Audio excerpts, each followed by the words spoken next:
공정과 상식, 윤석열이 대선에 공식 출마하겠다고 할 때부터 입에 달고 산 키워드입니다. 그런데 공정과 상식은 전혀 찾아볼 수가 없습니다. 불공정과 몰상식만이 남아 국민들을 힘들게 하고 있습니다. 오늘도 구독, 좋아요와 함께 정치사수 시작해 보겠습니다. 졸업식에서 입틀막 당한 후 되레 경찰 수사까지 받은 카이스트 졸업생 기억하실 겁니다. 최근까지도 경찰 조사가 진행 중이었는데 무혐의 결과가 나왔습니다. 결국 윤석열 정부가 일반인을 상대로 입막음을 하고 없는 죄를 만들어 처벌하려고 했다는 겁니다.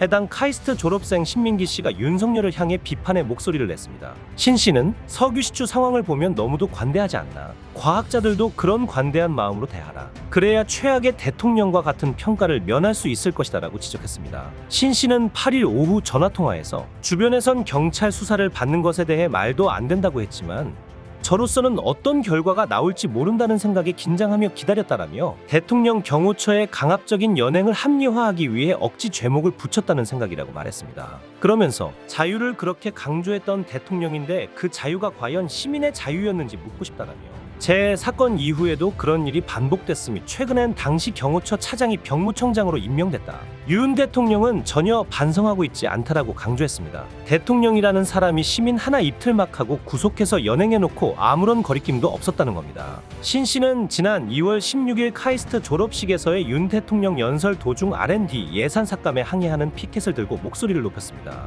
대통령 경호처는 곧장 신 씨의 입을 막고 사지를 들어 그를 끌어냈습니다. 경찰은 이후 업무방해 혐의로 신 씨를 수사했으나 지난달 27일 불송치 결정했습니다. 대전 유성경찰서는 신 씨에게 보낸 수사 결과 통지서를 통해 신 씨의 행위는 카이스트 졸업식 행사장 업무를 제압 혼란케 할 만한 위력을 행사했다고 보기 어렵고 신 씨의 행동이 업무방해라는 결과 발생에 염려가 있는 행위라거나 당시 피의자에게 업무방해에 대한 고의가 있었다고 인정할 만한 증거가 없다고 밝혔습니다. 형사 사건으로 입건된 것 자체가 시민으로선 감당하기 쉬운 일은 아니었을 겁니다. 대통령 경호처의 강압적인 연행을 합리화하기 위해 억지 죄목을 붙였다는 생각을 지울 수 없습니다.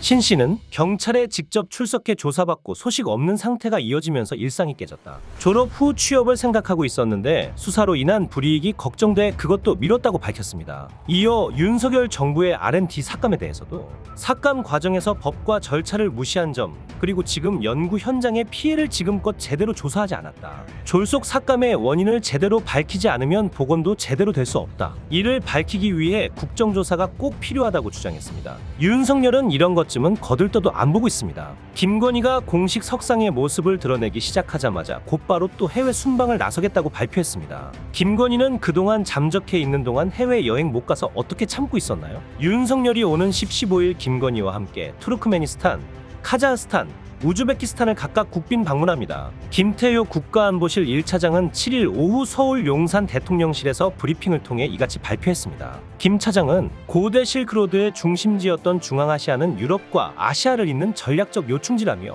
우크라이나 전쟁과 중동 분쟁 등으로 글로벌 복합위기가 확산하며 전략적 중요성이 더욱 커지고 있다고 말했습니다. 국민의힘에서는 김정숙 여사 기내식 비용까지 공개하라고 요구하면서 윤 부부가 이렇게 해외에 나돌아다니는 비용은 생각도 못하나 봅니다. 범야권에서 이를 두고 비판의 목소리를 냈습니다. 이준석 개혁신당 의원이 김정숙 여사의 인도 방문과 관련해 기내식 수의계약 의혹을 제기한 국민의힘을 향해 기내식 대통령실 관저공사 수의계약을 다 까자고 말했습니다. 김 여사의 대한항공 기내식 수의계약의 의혹을 제기할 거면 2022년 용산 대통령실 리모델링 공사 당시 논란이 됐던 수의계약에도 문제 제기를 해야 한다는 지적입니다. 이 의원은 이날 자신의 페이스북에 대한항공이 기내식 수의계약한 게 이상해 보이는 사람들은 마땅히 다누림건설이 대통령실 공사를 수의계약한 것을 이상하게 생각해야 한다며 이같이 말했습니다. 그러면서 국민의힘이 스스로 불리한 상황을 자초하고 있다는 뜻으로 국민의힘 의원들이 셀프로 스노우볼 굴린다고 말했습니다. 다누림건설은 지난 2022년 용산 대통령실 리모델링 공사에 참여한 업체로 당시 야권에서는 신생업체인 다누림건설이 수의계약으로 선정된 것에 대해 특혜 의혹을 제기했습니다.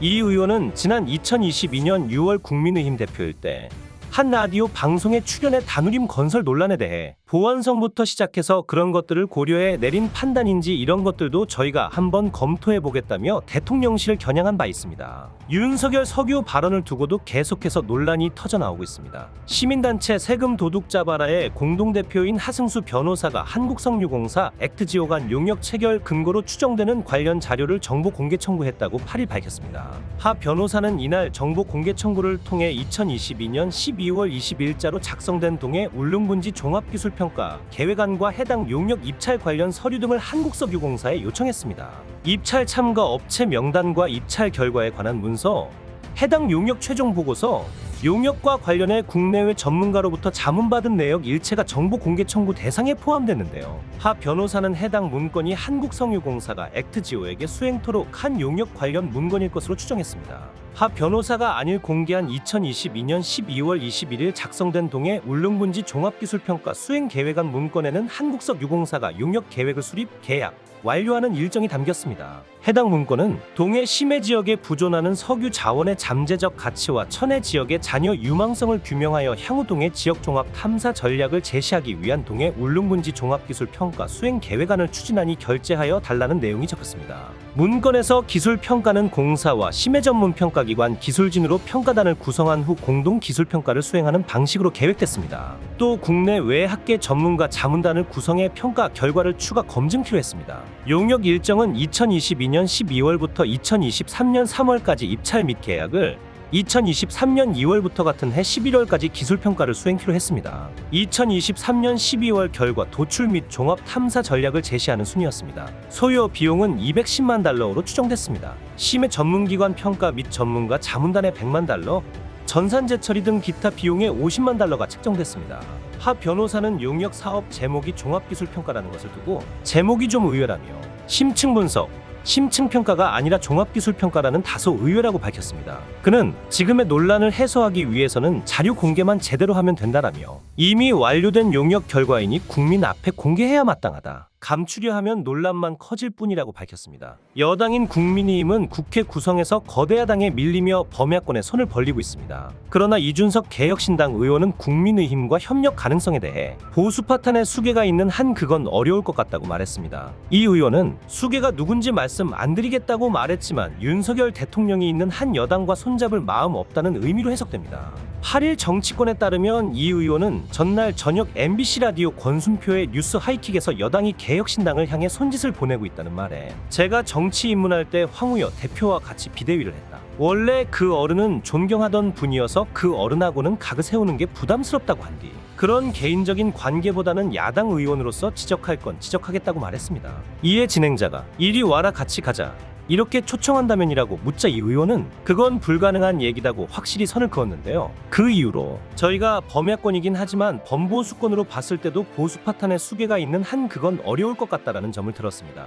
그러면서 수계가 누군지 말씀 안 드리겠다고 말했습니다. 수계라는 표현과 관련해 이 대표는 박정훈 대령도 항명수계라고 하는 등 수계라는 단어가 참 가볍게 쓰이기 때문에 그냥 써봤다며 최상병 특검법을 거부한 윤 대통령을 겨냥했습니다. 앞서 군 검찰은 전 해병대 수사단장 박 대령을 집단 항명 수괴죄로 입건한 뒤 비판 여론이 쏟아지자 항명죄, 상관 모욕죄로 재판에 넘긴 바 있습니다. 그저 본인들 잘못과 의혹들은 생각도 안 하고 야당 까내리기만 바쁩니다.